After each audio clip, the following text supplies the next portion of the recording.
ایک اور خبر کی اور بڑھیں گے اور بات ذرا امریکہ کے وزیر دفاع کی کریں گے، کیونکہ امریکہ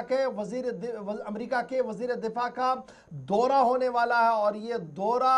اسرائیل کا ہوگا۔ پہلی مرتبہ یہ دورہ ہو رہا ہے ان کا، اور یہ دورہ تب ہو رہا ہے جب 24 گھنٹے پہلے ہی، یعنی 12 سے 13 گھنٹے پہلے ایران پر دوبارہ سے حملے کیے گئے، اور اس بیچ امریکہ اسرائیل تعلقات کو مزید بہتر بنانے اور اسٹریٹجیکل پارٹنرشپ میں مضبوطی کے لیے اس دورے کو انتہائی اہم مانا جا رہا ہے۔ بڑی خبر آپ کو بتا رہے ہیں کہ امریکی وزیر دفاع پیٹ ہیگسیت آج اسرائیل کا دورہ کریں گے۔ جب وہ اسرائیل دورے پر ہوں گے تو نیتن یاہو سے ملاقات کریں گے۔ اس کے علاوہ جو اسرائیل کارٹز ہے وہاں پر سیکیورٹی ملاقاتیں، الگ الگ ملاقاتیں متوقع ہے، اور امریکہ ایران کشیدگی کے درمیان علاقائی جو سلامتی ہے اس پر مشاورت کی جائے گی۔ سب سے بڑا اور اہم معاملہ جو اس دورے کا ہے وہ ہے کہ ترکی کو F-35 طیاروں کی جو ممکنہ فروخت ہے وہ اس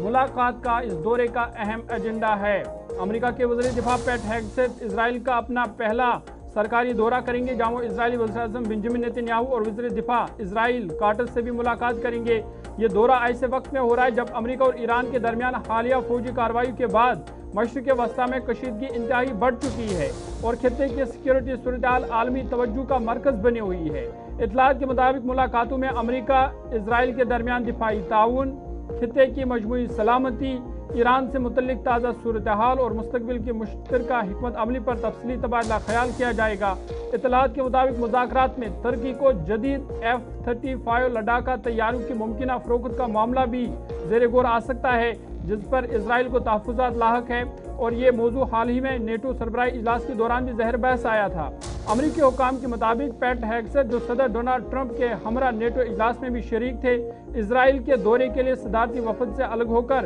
یروشلم جائیں گے اور بعد ازاں دوبارہ سرکاری مصروفیات میں شامل ہوں گے۔ تجزیہ کاروں کی بھی اس تمام صورتحال پر کڑی نظر ہے اور وہ اس دورے کو امریکہ اور اسرائیل کے درمیان بڑھتی ہوئی عسکری اور سفارتی رابطوں کی عکاسی کرتا ہے، جبکہ اس کے نتائج پورے مشرق وسطیٰ میں آئندہ سیکیورٹی تعاون اور ایران سے متعلق جو علاقائی حکمت عملی ہے اس پر بھی اثر انداز ہوں۔